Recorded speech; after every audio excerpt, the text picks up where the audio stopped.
Ora, bem-vindo outra vez ao Conversas à Solta, Pedro. Obrigado, É um gosto Madalena. tê-lo aqui. Gosto é todo meu. E hoje não temos guião, não temos rede, não temos nada. Isto vai ser uma conversa mesmo solta, porque a nossa ideia inicial era fazer um balanço destas duas últimas eleições, as legislativas e as europeias. E, portanto, vamos até onde a conversa nos levar. Acha bem? Acho muito bem, acho muito bem. Ótimo. Em todo caso, vou apresentá-lo novamente para aquelas pessoas que não o conhecem e que não ouviram o primeiro podcast que teve a amabilidade de gravar connosco. O seu nome é Pedro Gomes Sanches, nasceu em Lisboa em junho de 1974. Precisamente. É mestre em Gestão, pós-graduado em Gestão de Recursos Humanos e licenciado em Sociologia. E tem um programa de Direção de Empresas da AES. Certo. Deu aulas a crianças do ensino básico no Alentejo. Sim. E coordenou formação e fez consultoria organizacional. Desempenhou funções de direção e gestão em áreas de recursos humanos, gestão administrativa, orçamental, financeira, de aquisições de bens e serviços, gestão patrimonial e planeamento e controle em várias organizações públicas. Foi adjunto e chefe de gabinete em substituição do Ministro da Solidariedade e Segurança Social no 19º Governo Constitucional. Foi membro dos Conselhos de Gestão do Fundo de Compensação de Trabalho e do Fundo de Garantia de Compensação de Trabalho. É doutorado em Ciência Política. Não sou. É doutorando. Perdão. Pode ser que lá chegue. Doutorando.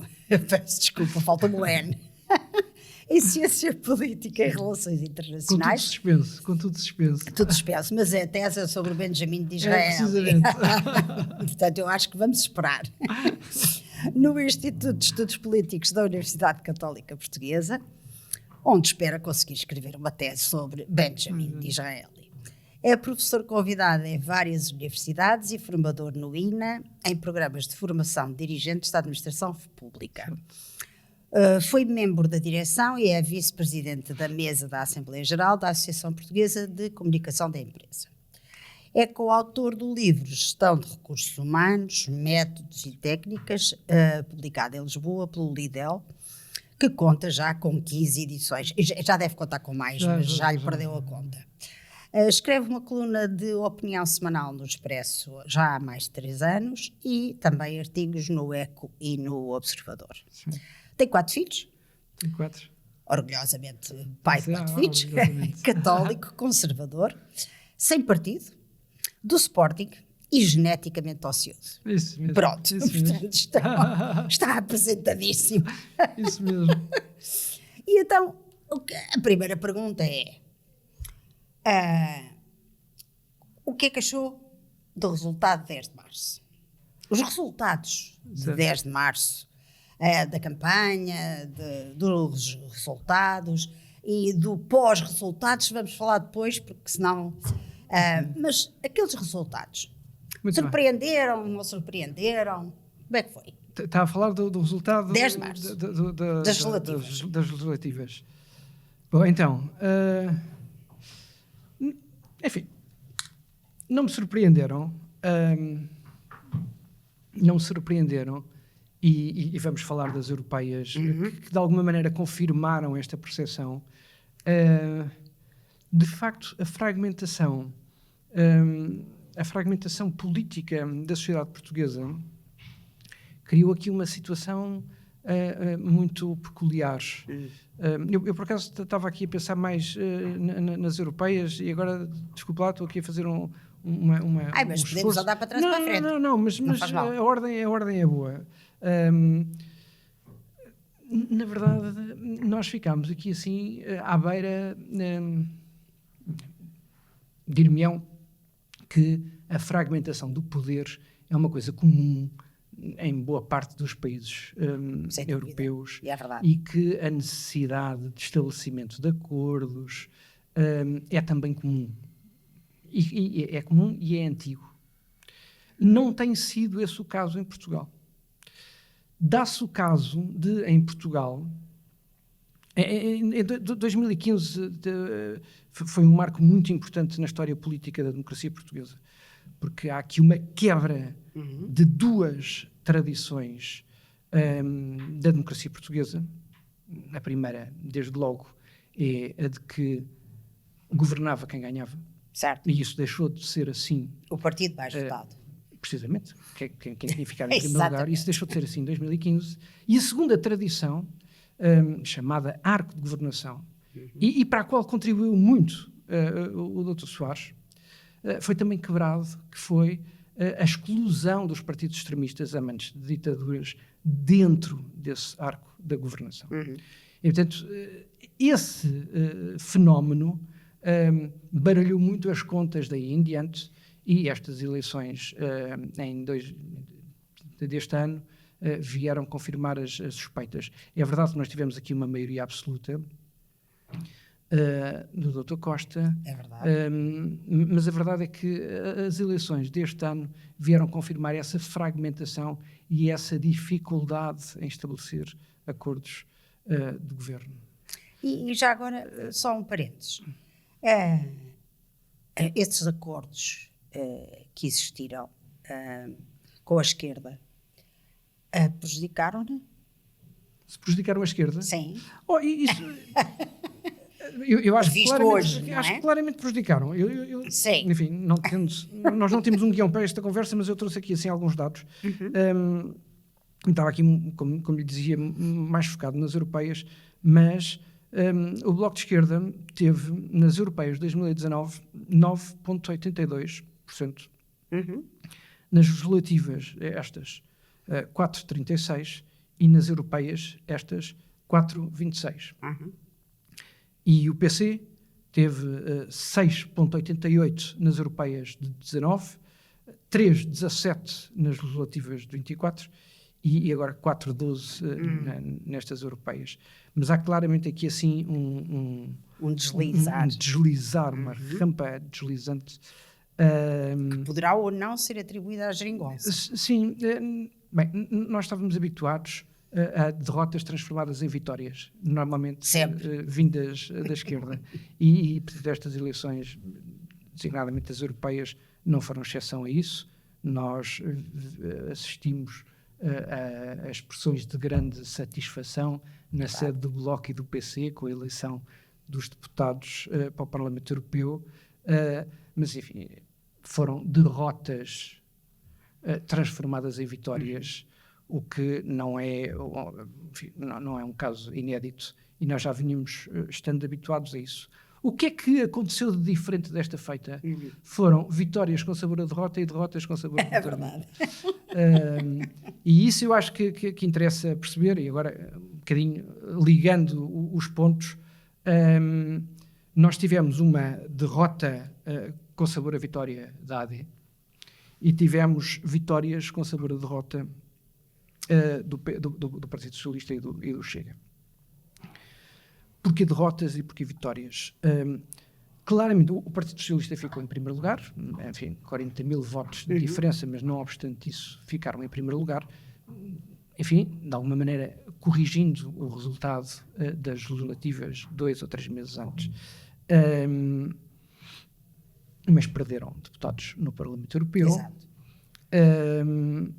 E o Partido Chega, que teve, enfim, eu diria, uma grande vitória, porque tem, se ignorarmos aquela muito embrionária experiência em 2019, ainda com o ERG, com o Basta, se ignorarmos essa experiência muito embrionária, enfim, concorrem pela primeira vez ao Parlamento Europeu e têm quase 10%, 9,79%, ficam em terceiro lugar, o terceiro partido mais votado, com 387 mil votos, o que não é coisa pouca, nunca, e não é coisa pouca se considerarmos que estamos a falar de eleições europeias, e elegem 2 deputados, mas nota-se ali uma certa desilusão, porque a comparação, a bitola, foram as eleições 2 meses antes, em que tiveram 18% e 50 deputados.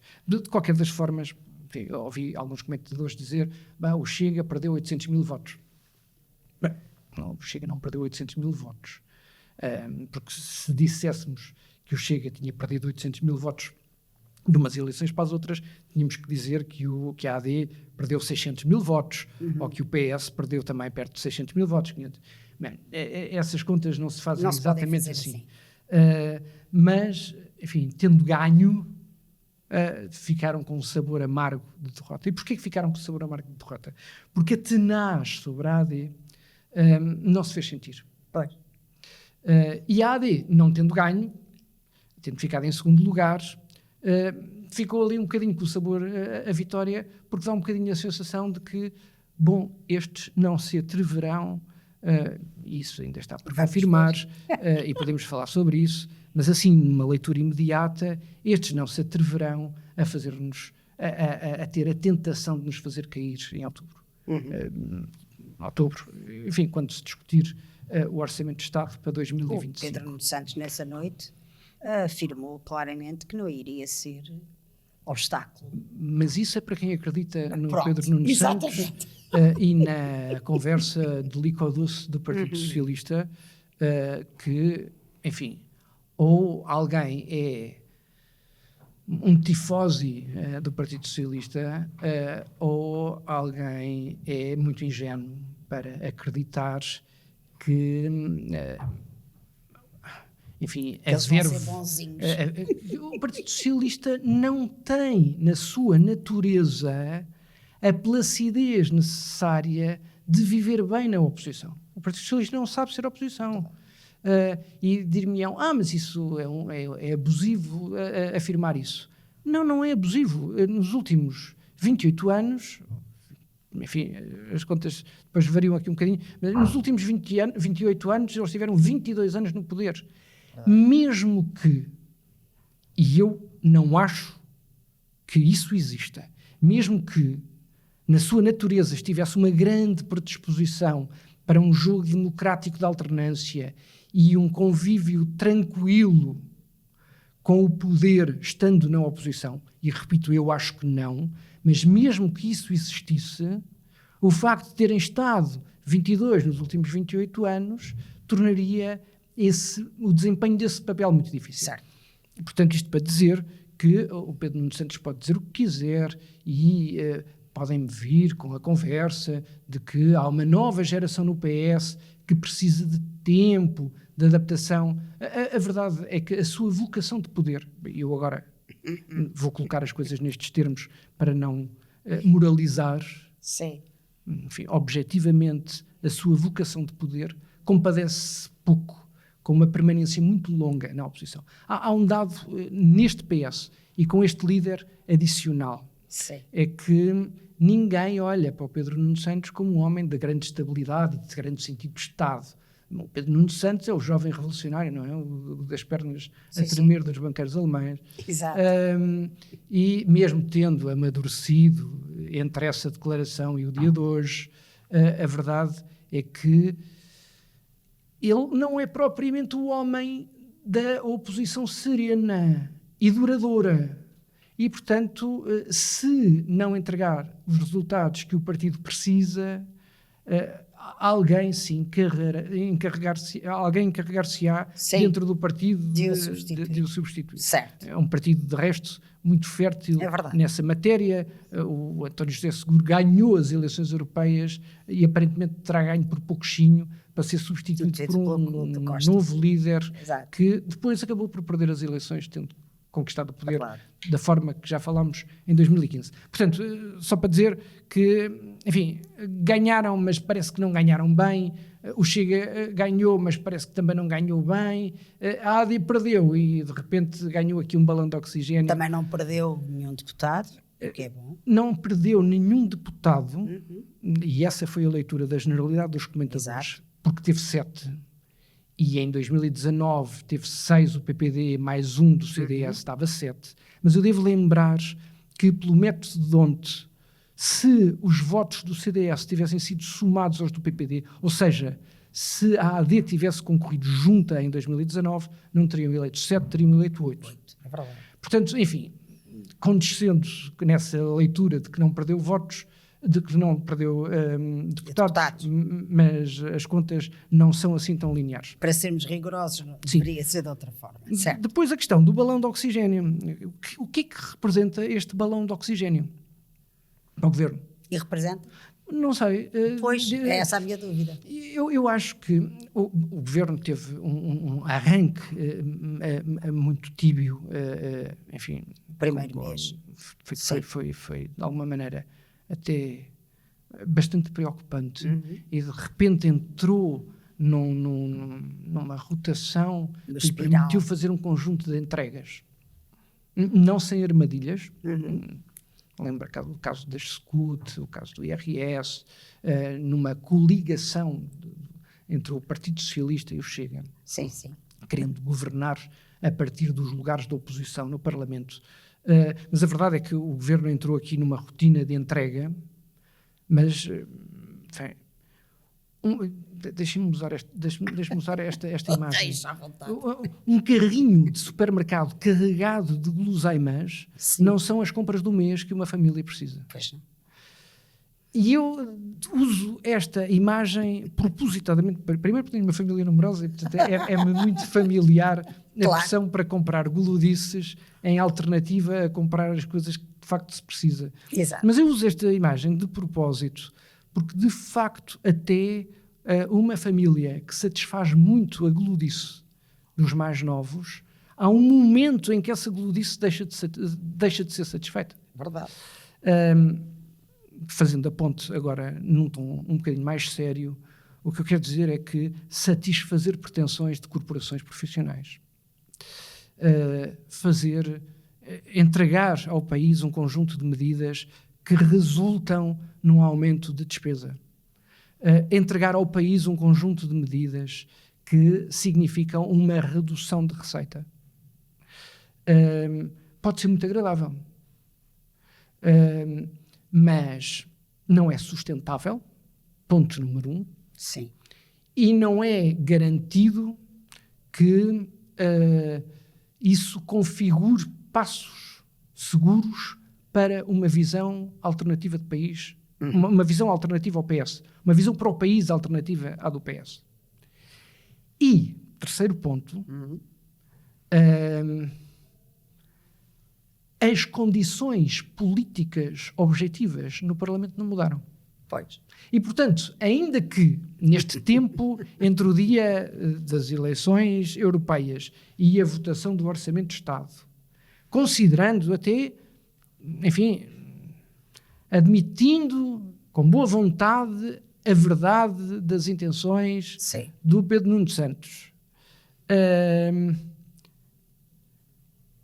as condições políticas objetivas não mudaram. E, portanto, o governo não tem maioria no Parlamento.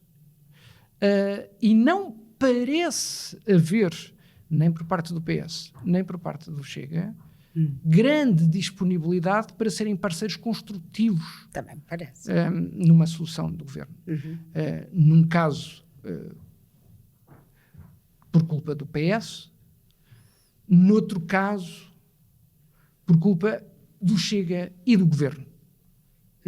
Porque é que aí põe o Chega em governo? Porque, enfim, vamos entrar na conversa das linhas vermelhas. Então vamos lá. Porque eu não acredito que o Chega tenha verdadeira vontade de ser um colaborador de uma solução estável e reformista do governo. Portanto, mesmo que tivesse sido convidado para o governo, o Chega não aceitaria. Isso não podia acontecer, a menos que o Luís Montenegro Mas imagine, por hipótese académica, que isso aconteceria. Eu estou convencido que não. Pela postura que o partido tem tido ao longo do tempo, não me parece um partido com um sentido de responsabilidade superior à sua vontade de ser o que tem sido. Um partido de contestação, ávido de ter o poder só para si. Ou seja, não me parece que seja um aliado responsável. Não obstante, dito isto, e eu mantenho-me aqui fiel ao que tenho defendido nos últimos anos. Eu subscrevi o manifesto, a clareza que defendemos, dizendo que a direita tradicional não faz uma amálgama com a direita populista. E eu defendi o não é não, uma nuance, também podemos falar sobre ela, o não é não de Luís Montenegro durante a campanha para as legislativas. Mas o Chega, no resultado que teve nas últimas eleições legislativas, faz parte, juntamente com a Iniciativa Liberal e com a AD, de um grande grupo muito maioritário de portugueses que, de forma inequívoca, muito mais inequívoca em 2024 do que a esquerda em 2015, disseram que queriam uma mudança no governo do país. E, tendo alcançado 1.100.000 votos, e eu mantendo o não é não a dois níveis, não a um acordo, não a trazer o Chega para o governo e não a um acordo formal do governo, eu entendo que, a partir daí, a AD devia ter conversado primeiro com o Chega e só depois com o PS. Okay. Ou seja, os entendimentos que a AD deveria ter tentado fazer, e ainda vai a tempo de inverter essa postura, devem ser primeiro com o Chega e depois com o PS. Bem, bom, claro, com a Iniciativa Liberal, mas primeiro com o Chega e não com o PS. Enfim, isso terá que perguntar a alguém do governo. Mas a sua opinião? Será birra? Será... Eu acho que a avaliação que no governo se faz do sentido de responsabilidade do Chega é muito má. E eu estou junto nessa avaliação. Sim. Mas eu entendo que o governo deve conversar primeiro com o Chega e com a Iniciativa Liberal seguramente, e só depois com o PS, por duas razões. A primeira é esta que já lhe disse, é porque o Chega, a Iniciativa Liberal e a AD fazem parte de um grande bloco de portugueses que disse não ao governo socialista. A segunda razão é porque, com o resultado que o Chega teve, 1,1 milhão de eleitores, o Chega pode não ter conseguido o direito à prova de governo. Sim. Porque manifestamente não conseguiu. Temos pena. Poderão vir a conseguir, poderão não vir a conseguir. Isso dependerá da escolha que o Chega fizer, do caminho a seguir daqui em diante. Mas, não tendo conseguido o direito à prova de governo, eu acho que conseguiu o direito à prova da responsabilidade. Certo. E mais do que o direito à prova da responsabilidade, eu acho que o Chega conseguiu... Eu acho que o Chega deve ser obrigado à prova de responsabilidade. Obrigação. O que é que isto quer dizer? Quer dizer que as conversas não se fazem no corredor, no silêncio da cortina. Fazem-se à mesa, expondo os pontos de partida do governo e os pontos de partida do Chega e perceber quem é que condicionou o quê, quem é que propôs o quê, quem é que impediu o quê, de uma forma absolutamente transparente, para que o eleitorado saiba exatamente o que é que pode contar, quer por parte do governo, quer por parte do Chega. Quais são as diferenças entre eles? Precisamente. O que é que os divide e o que é que os une? Porque, caso contrário, o Chega vai ficar entregue ao seu... vai ficar solto no seu campo de delícias. Exato. Dizendo mal e sendo o partido fazendo um bocadinho a conversa do ostracizado. Vejam lá, nós que representamos... Claro. Porque o eleitorado... Há aqui um perigo terrível...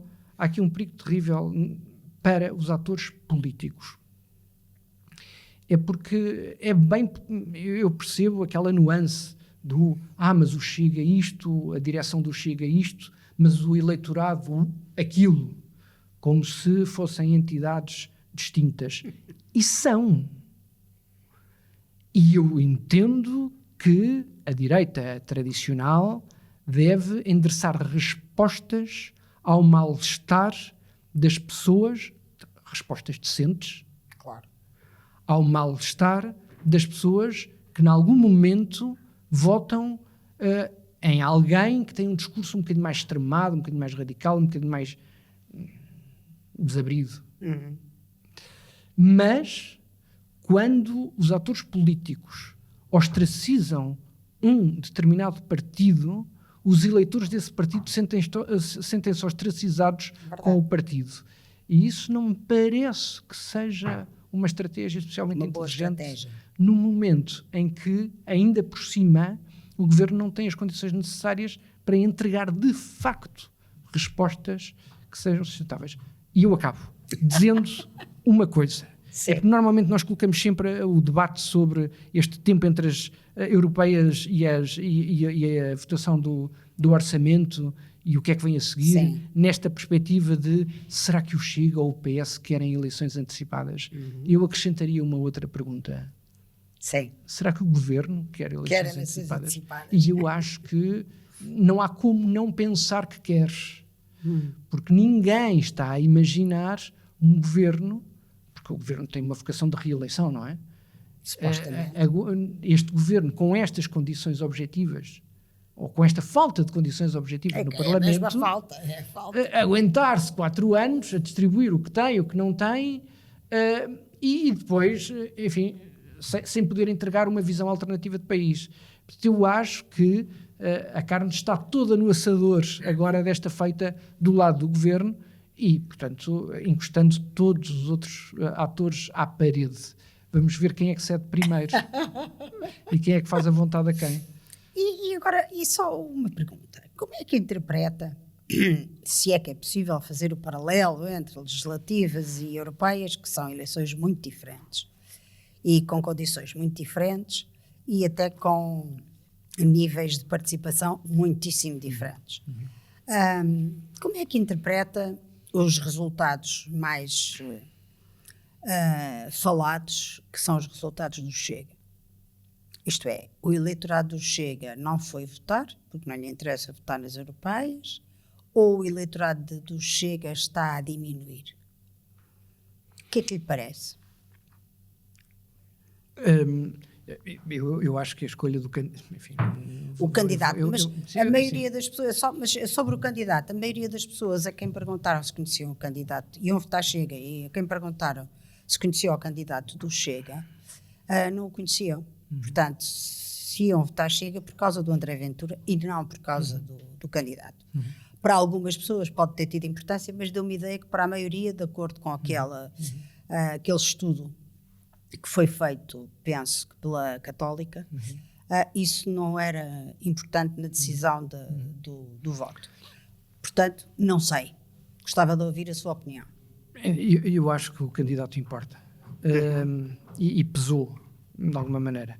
Não era o embaixador Tanger Correia...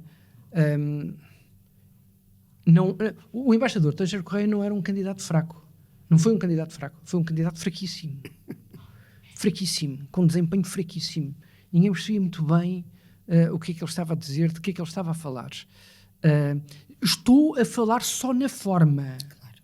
Já nem estou a falar no teor, naquelas conspirações. A teoria da conspiração. Sim. Já nem estou a falar nessas loucuras... enfim, que depois funcionam para uma fatia mais pequena do eleitorado, mais atenta, mas assim para um eleitor mediano, não digo isto com sentido pejorativo. Com certeza. Enfim, nós todos sabemos que é assim. Um trabalhador, um homem que se levanta pela manhã, uma mulher que se levanta pela manhã, que vai entregar os filhos à escola, que vai trabalhar, que não tem tempo para levantar os olhos do computador, das entregas que tem que fazer, do atendimento que tem que garantir, que volta para casa, vai buscar os miúdos, prepara o jantar, trata das coisas. Alguém que tem 5 minutos de atenção, um slot de 5 minutos de atenção, certo, para o que acontece diariamente. E que, por semana, presta mais atenção ao que o Ricardo Araújo Pereira diz ao domingo do que propriamente aos blocos noticiosos da semana. Alguém assim, e há muita gente assim, enfim, não entram aqui em grande detalhe sobre a natureza pérfida, não é? Daquelas historietas, das teorias da conspiração que o embaixador Tanger Correia resolveu trazer para a campanha. Olha para a forma, e de facto a forma é fraquíssima. Claro. E, portanto, isso pesa. De tal maneira pesa, e de tal maneira o André Ventura percebeu isso, que tentou salvar a coisa. A campanha. E apareceu na campanha. Apareceu na campanha e tentou segurar a coisa. Portanto, de facto, a forma foi fraca. Do ponto de vista do conteúdo, eu começo a pensar... O Chega tem duas grandes bandeiras.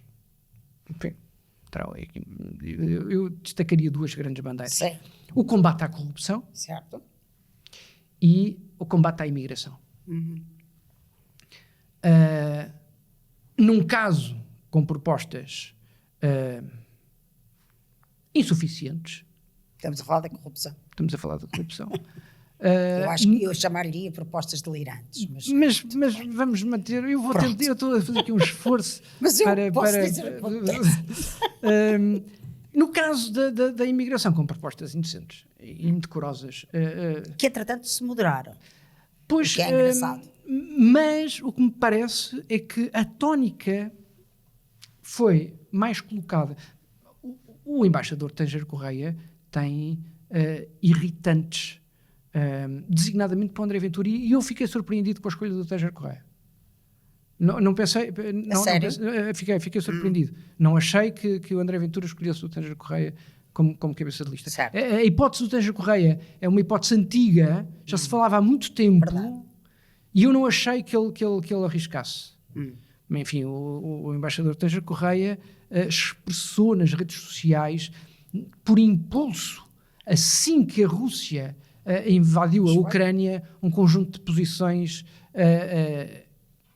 que não são coincidentes com a visão que o André Ventura tem.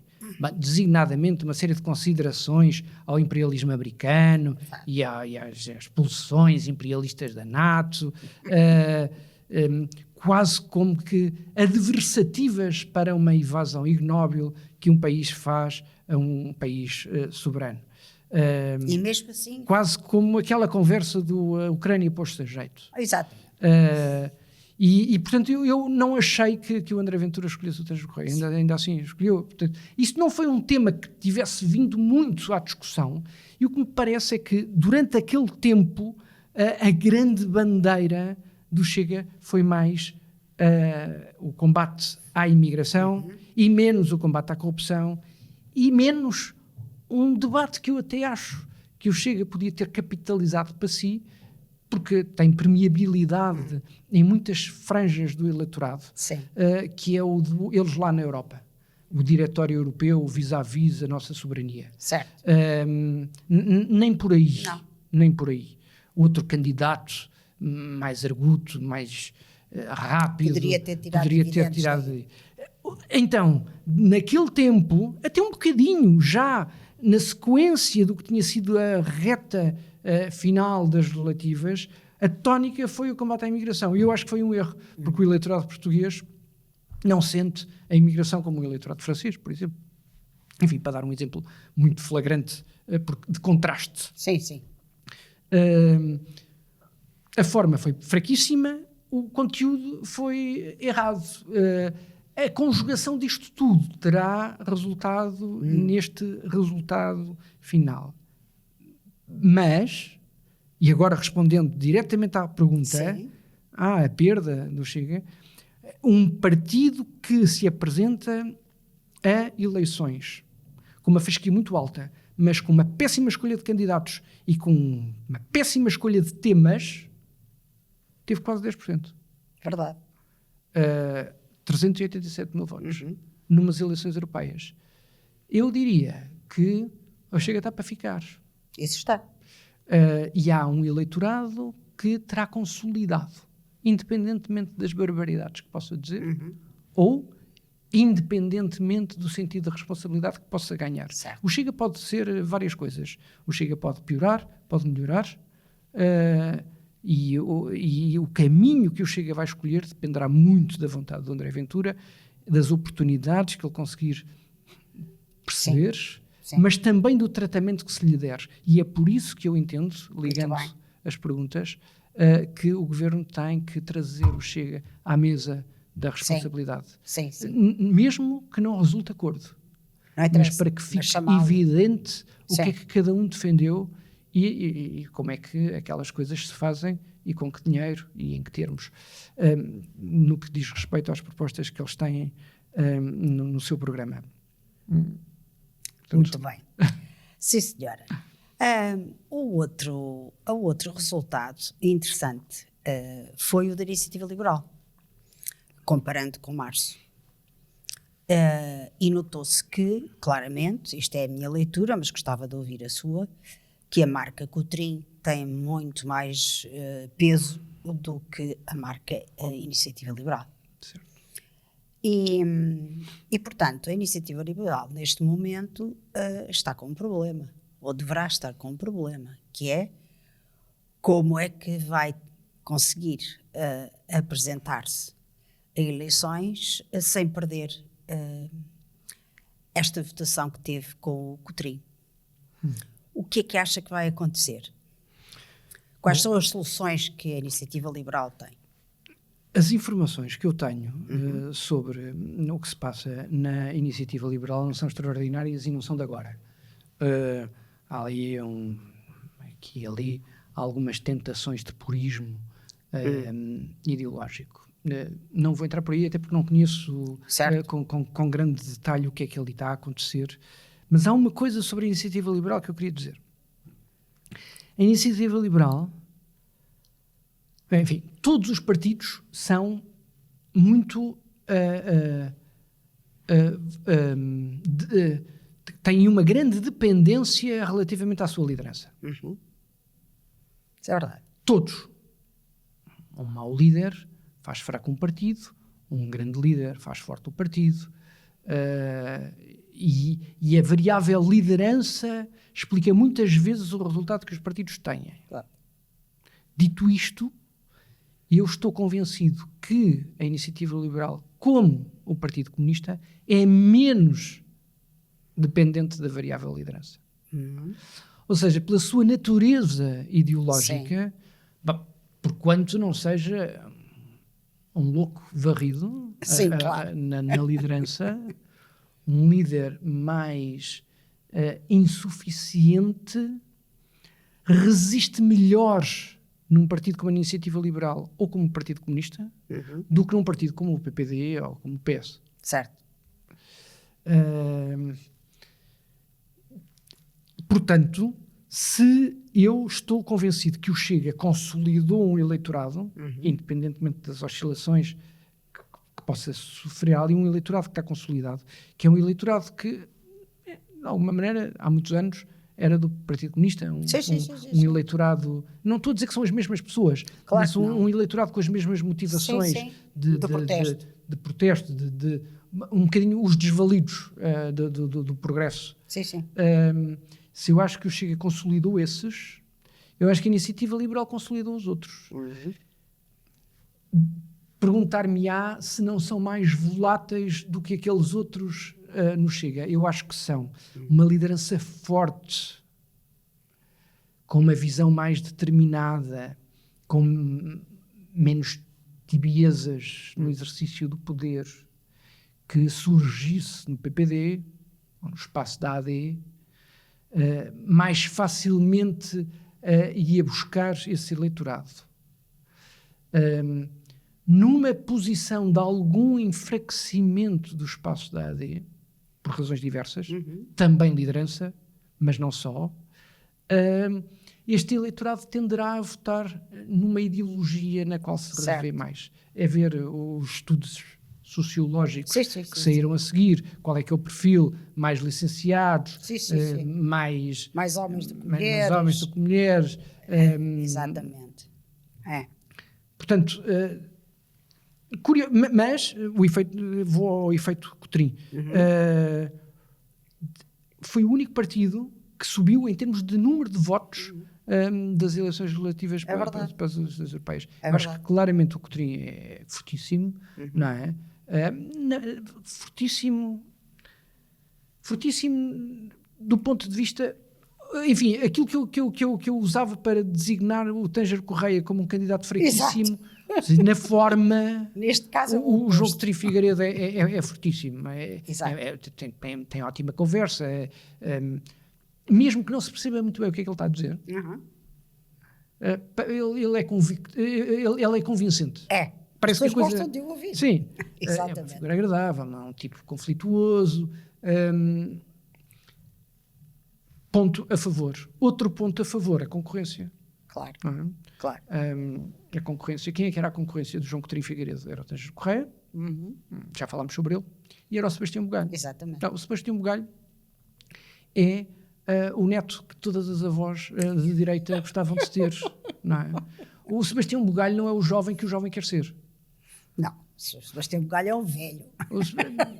Enfim, eu acho velho, mas pronto. O Sebastião Bugalho é, enfim, deixe-me manter a coisa no campo da avaliação positiva. Certo. O Sebastião Bugalho é o neto que as avós de direita gostavam de ter. Eu não digo isto com maldade. O João Coutinho Figueiredo é, até para um jovem, uma figura... já não estamos propriamente a falar de política, estamos a falar aqui de projeções sociais, mas isto também são elementos relevantes para a avaliação das opções políticas. O João Coutinho Figueiredo é muito mais o modelo aspiracional de uma boa parte de jovens do que o Sebastião Bugalho. E mesmo pessoas em idade adulta a trabalhar, se calhar preferem a tranquilidade, a serenidade, a proximidade do João Coutinho Figueiredo do que uma certa arrogância do Sebastião Bugalho. Porque eu, enfim, imagino, olhando aqui para a faixa etária aqui entre os 30 e os 50, gente que está a trabalhar, mais velha do que o Sebastião. Eu até admito que haja... em alguns setores da política portuguesa, porventura mais à direita, pessoas que gostam de lideranças fortes, autoritárias, senhoras de si, mas dificilmente reconhecem essas qualidades a alguém que tem 28 anos. Verdade. O Sebastião Bugalho, tal qual, com 60 anos, é, porventura, o líder forte, afirmativo, de quem esta faixa etária, porventura, até pode vir a gostar.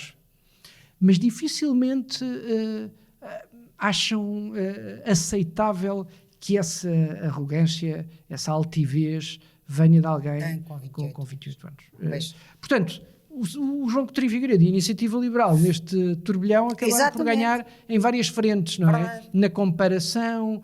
na escolha do João, que é de facto um tipo muito mais agradável e com eficácia eleitoral, mas eu diria que é um epifenómeno. Acho que não, repito, há um eleitorado que consolidam, porquanto não aparece uma liderança muito forte à direita, mas a força da sua consolidação, a Iniciativa Liberal não é um catch-all party. A força da sua consolidação é a razão da sua limitação. Ou seja, eles são tão virtuosos na oferta ideológica que fazem para um segmento eleitoral que faz com que esse segmento lhes seja fiel, que, por essa mesma razão, impedem que outros adiram à proposta. Eu percebo. E é engraçada essa análise. Agora, ainda não falámos da escolha do PSD, ou melhor, da AD, do Bugalho, abordámos agora, ao de leve em comparação com o João Coutinho de Figueiredo. Mas o que é que achou da escolha do Sebastião Bugalho para cabeça de lista? Eu vou ficar-me unicamente pelas palavras que o Luís Montenegro escolheu para falar sobre o Sebastião Bugalho quando o apresentou. Vou-me ficar por aí. Ok. que era alguém muito conhecido. Certo. Isso tem 2 problemas. O primeiro problema é que o Sebastião é alguém muito conhecido numa certa bolha. Claro. Ele estava a concorrer, o Sebastião Bugalho perdeu as eleições. Se o Luís Montenegro, pelas razões que eu apresentei neste exercício de avaliação das dinâmicas de poder até ao orçamento, se o Luís Montenegro, tendo a AD perdido as eleições, ganhou relativamente ao Pedro Nuno Santos, o Sebastião Bugalho perdeu as eleições face à Marta Temido. A Marta Temido, nesse campeonato, tem uma notoriedade muito maior. Tem uma notoriedade muito maior. E, portanto, esse argumento é fraco na comparação com o principal adversário. E eu acho que o argumento... Marilena, eu estou muito à vontade, porque as críticas que fizeram ao Sebastião Bugalho, que tinha-se vindo do comentário para a política, que era novo, que não, tudo isso, sobre todas essas críticas, eu fiz, em tempo, lá atrás, um artigo a defender o Sebastião. Quer dizer, não é o facto de se fazer comentário que o impede de ser um bom político. Ainda por cima, neste país, não é? Um dos vasos comunicantes são... não é fluidos, é promíscuos. Completamente. Portanto, toda a gente está em todo lado ao mesmo tempo e isso nunca causou embaraço a ninguém. E também não vejo razão para causar embaraço ao Sebastião. A idade, eu estava-lhe a falar na história de um eleitorado que admite uma certa altivez em gente mais velha, mas que não admite em gente mais nova, mas a idade não é um problema. Não creio que seja, não devia ser. Porquê que a idade pode ser um problema? Em que medida é que a idade pode ser um problema? A idade pode ser um problema por falta de tempo para se ter tido experiência. Claro. Não é? Claro. E só desse ponto de vista é que eu acho que a idade é mobilizável para a discussão. Eu conheço gente com 70 anos muito mais imatura do que gente com 28. Também eu. E, portanto, não é por aí. É pelo tempo que se teve para fazer coisas. Quem tem 28 anos tem 28 anos. Fez o que fez até lá. E o Sebastião Bugalho é muito diligente e fez muitas coisas. E naquilo que fez com grande rigor e profissionalismo. Certo. Mas aquilo que fez foi jornalismo e comentário. E também não se lhe pode dizer que nunca se atravessou com ideias suas. Atravessou bastantes vezes. Mais com 28 anos do que muitos candidatos, do que muitos deputados, eleitos agora, eleitos antes, em legislaturas anteriores, com 60. Porém, o argumento de que é conhecido como principal argumento é um argumento fraco. Certo. Enfim, eu não sei se o resultado tivesse corrido mal, muito mal. Enfim, muito acho que as mal. coisas correram relativamente bem. Sim. A toda a gente. E relativamente mal a toda a gente. Se os resultados tivessem corrido muito mal, eu não sei se a culpa não teria sido do Sebastião. E se tivessem corrido muito bem, se o mérito não teria sido do Séner que o escolheu para o lugar. Claro. Não sei se esse pensamento estava na cabeça de quem fez a escolha. Acho que não saberemos, não é? Não saberemos, porque isso são as tais hipóteses académicas que de vez em quando temos que colocar, mas que não deixam de ser exercícios interessantes. Certo. E agora diga-me uma coisa.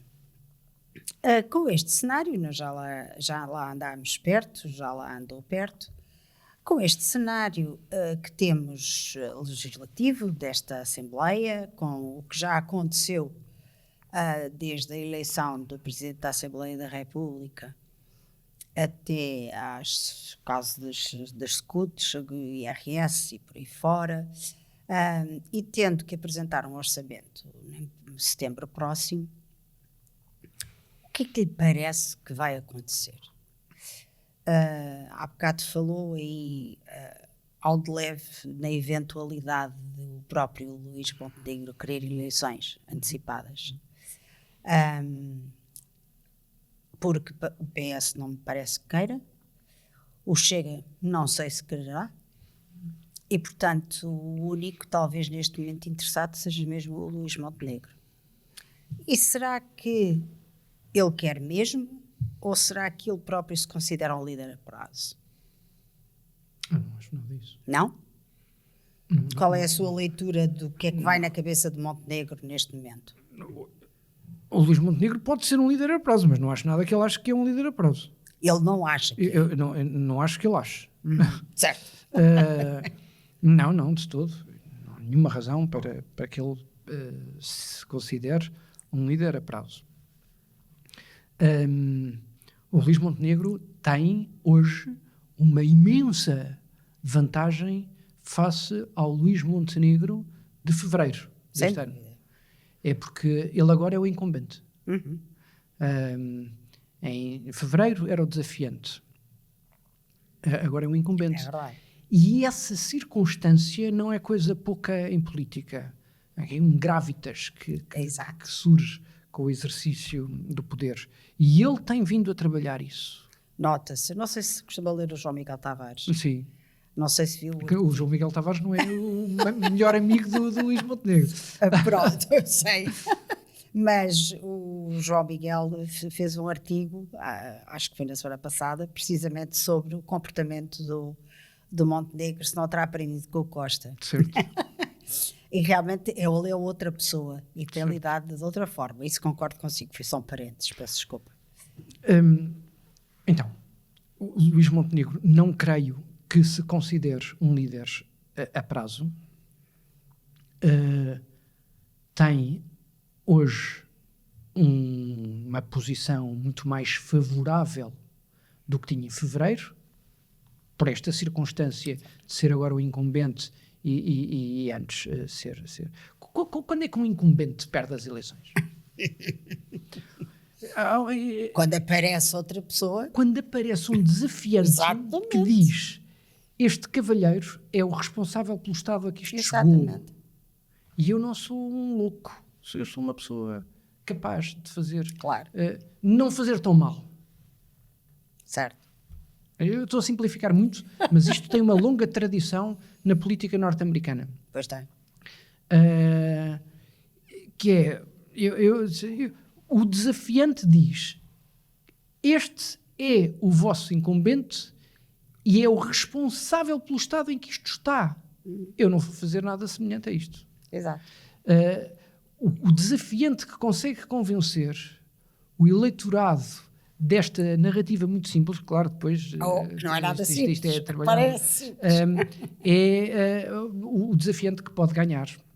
Claro. Caso contrário, se as pessoas acham que o que aqui está não é assim tão mal, ou se acham que o desafiante é pior do que aquele, tendem a confirmar o que está. Certo. Nesta circunstância de ser um incumbente, isto para o Luís Montenegro e para as condições políticas atuais, funciona em curta duração. Não é? Sim, sim. E tem a ver com o carrinho de supermercado das guloseimas. Que é, vejam bem, estou eu aqui a tentar governar, e já mostrei disponibilidade até, vejam lá, ninguém quer estabelecer acordo no melhor interesse do país, no melhor interesse das corporações, no melhor interesse dos jovens, no melhor interesse da economia. Enfim, eu tenho aqui um conjunto de medidas a que todos me disseram que não, e disseram que não de forma concertada, impedindo-me de governar. Certo. Eu, com a virtude deste governo, para melhorar as condições de vida dos portugueses, e a resposta que eu obtenho destes cavalheiros é não. Portanto, eu sou o incumbente de facto, e eu de facto não tenho condições para governar. Mas não tenho condições por culpa destes senhores. A culpa é deles, não é minha. Esta narrativa funciona, porventura. Sim. Porquê que o João Miguel Tavares diz que é um governo à costa? Porque é realmente um governo feito neste tempo, é um tempo curto, mas é um governo de distribuição, não é? É a distribuição de vales a grupos. Agora tens aqui uma isenção de IMT, agora tens aqui um abono até, tens aqui um IRS mais favorável, tens aqui um aumento do suplemento, é uma distribuição de vales que no final, como eu dizia há pouco, significa aumento de despesa, diminuição de receita, que não é uma coisa sustentável, não é uma coisa que dura 4 anos. Isto não dura 4 anos. Não é possível. E de facto o António Costa era especialmente hábil nessa distribuição. E prometia, depois aquilo era só para cumprir daí a não sei quanto tempo. Ficava toda a gente pendurada. Mas toda a gente pensava que era para ser já. As notícias eram dadas vezes sem conta ao longo dos anos. Sim. E caía na conta na altura. Lembro-me daquela distribuição daquele apoio no mês de dezembro, no início do mês de dezembro, antes das compras de Natal. Daquilo havia ali um ardilo. Sim. E o que me parece, eu li o artigo que a Maria Helena me fala, aquilo que me pareceu no artigo do João Miguel Tavares era precisamente isso, essa distribuição que tem o problema que eu referia da falta de sustentabilidade, mas tem um outro problema que eu acho mais grave, e eu acho que o João Miguel Tavares também pensa assim, por aquilo que eu percebi do espírito da coisa, que é qual é a visão de governo? E a visão do país, no fundo. E nós falámos nisso na nossa primeira conversa. Nós falámos disso a outra conversa. E continuamos a mesma. Precisamente. E aí é que eu acho que há uma expectativa gorada. Que tipo de país se quer? Mas essa expectativa só vai poder ser satisfeita quando houver condições estáveis de governabilidade, que não são as que existem nesta altura. Portanto, Maria Helena, eu, sob pena de estar aqui a fazer um prognóstico muito errado, que a realidade de repente me vai esbofetear dizendo que estavas enganado, eu diria que isto é necessariamente a prazo, porque isto não tem sustentabilidade, não tem visão e não tem condições materiais, políticas para se manter. Na primeira oportunidade, os desafiantes, na primeira oportunidade que o PS ou que o Chega perceber que vai beneficiar com a queda, provocará a queda, na primeira oportunidade, na melhor oportunidade que o governo entender que caindo vai ter o beneplácito do eleitorado por força da sua vitimização, desencadeará essa queda. E será agora, neste orçamento? É porque depois temos o problema das presidenciais. Depois temos o problema das presidenciais. E que não se pode dissolver a Assembleia, certo. etc. Mas a verdade é que o país está cansadíssimo de eleições. Pois está. Não sei. Não, só no fim do jogo é que eu consigo fazer prognósticos só no final do jogo. Certo. Mas eu, por acaso, acho que estou convencida que este orçamento vai passar. Com os votos de quem? Do PS? Com o beneplácito do PS. Sim, eu penso que sim. Eles vão chegar ali a um cozinhado qualquer e vão acabar por... acho que o PS não interessa. Marina, eu, como homem de direita, independente, votei AD para o governo. A perspectiva de ter um governo da AD com um orçamento negociado com o PS arrepia-me. Claro. Que eu não vejo nenhuma virtude na governação do PS. E não me venham falar nas contas certas. Pois, com certeza. Isso foi uma apropriação muito conveniente. Convém não esquecer que a maior crise que Portugal passou na última década foi por contas erradas, e a responsabilidade das contas erradas foi do Partido Socialista, não foi da AD. É que toda a gente já se esquece. Toda a gente parece que se esqueceu disso. Sim. O putativo presidente do Conselho Europeu foi o autor material e moral da narrativa mais vil e mais mentirosa da política portuguesa da última década. de que a culpa é do Passos e de que a Troika foi uma sádica malfeitoria que a direita impôs ao país. E que se Isso não é verdade. E que se aproveitou da Troika, claro. que ainda foi para além da Troika. Portanto, reduzir, de repente, o governo do Pedro Passos Coelho reduz o déficit de 11% para 3%. E são uns vis malfeitores. Exatamente. O PS reduz o déficit de 3 para 0 e são o Cristiano Ronaldo das finanças. Quer dizer, esta história está mal contada. Esta história está mal contada e, portanto, esta coisa das contas certas, de que o PS... Como é que o PS se apropria das contas certas? Com orçamentos nunca executados, sem nunca ter tido a capacidade de fazer orçamentos retificativos, à custa de cativações, prejudicando o investimento público em questões vitais, aumentando a despesa corrente e permanente. Quer dizer, isto é uma falácia.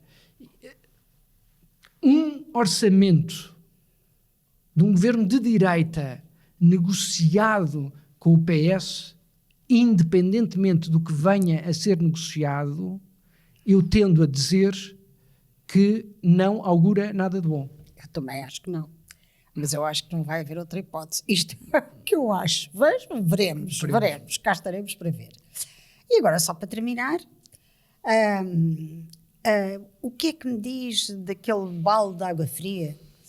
Pelo menos para mim foi um grande balde de água fria de o Luís Montenegro apoiar a candidatura do Dr. Costa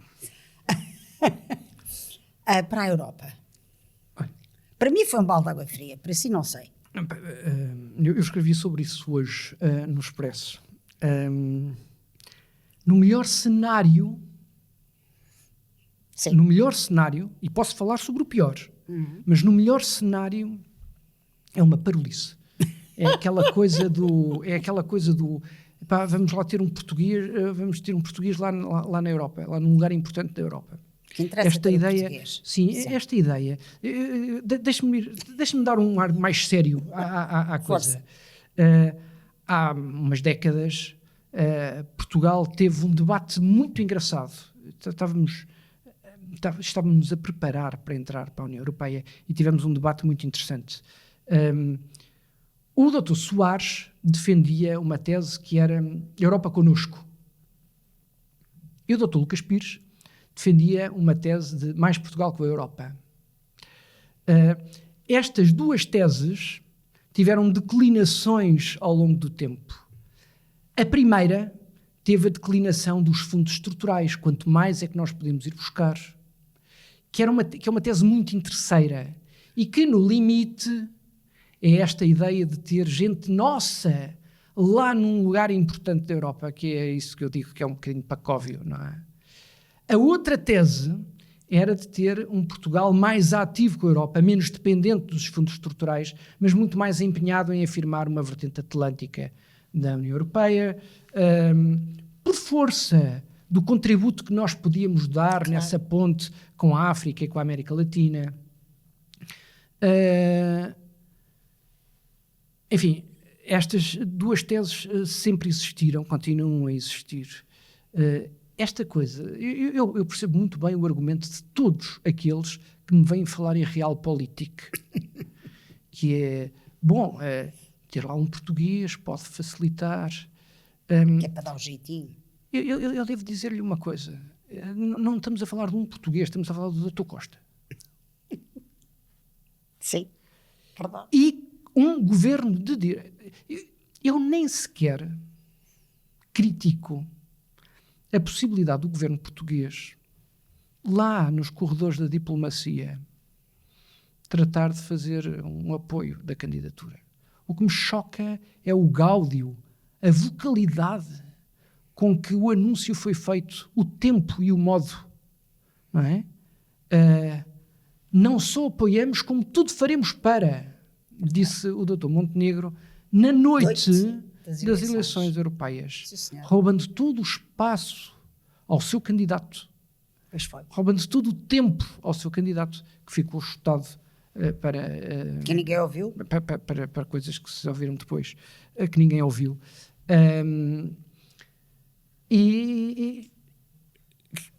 Então, um governo da AD que tem uma afirmação deste tipo sobre este cavalheiro, das duas uma. Ou isto representa uma falência do rigor e da competência, alguém que acha que uma Europa enfraquecida, uma União enfraquecida, com uma guerra à porta, que acha que para um lugar de liderança, independentemente de me virem dizer que aquilo é só um secretário de Estado das reuniões entre os governos, é um lugar de liderança. Se consideram que este cavalheiro, chamado António Costa, tem o perfil para ser líder da União Europeia, eu acho que é a falência do rigor e da competência. A outra alternativa, eu acho que é pior, que é se a única coisa que interessa é ter um português, mesmo que seja o Dr. Costa, lá num lugar importante da Europa, é a falência moral. E eu devo dizer-lhe que vi com muito incómodo o tempo e a forma com que o Governo anunciou o apoio do Dr. Costa na presidência do Conselho Europeu. Então estamos de acordo quanto a isso. E vamos ver, mas tudo indica que vai mesmo o Dr. Costa conseguir o que sempre quis. O jantar de hoje vai ser importante, não é?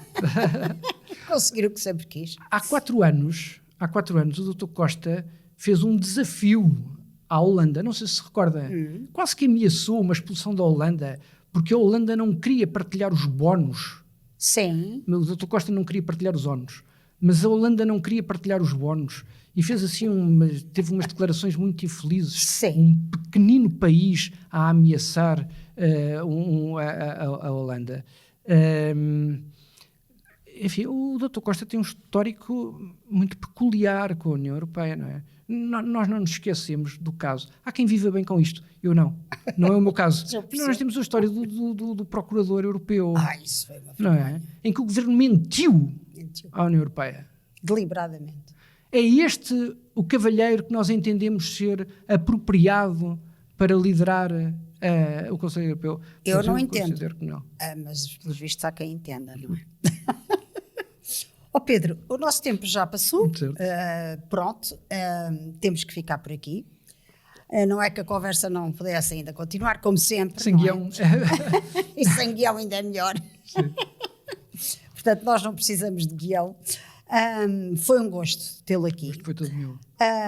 Não se esqueçam de subscrever o nosso canal de YouTube, ativarem o sininho, partilharem nas redes e com os vossos amigos e deem-nos notícias para o nosso e-mail acerca do que acham e de sugestões para o nosso podcast. Obrigada e até breve.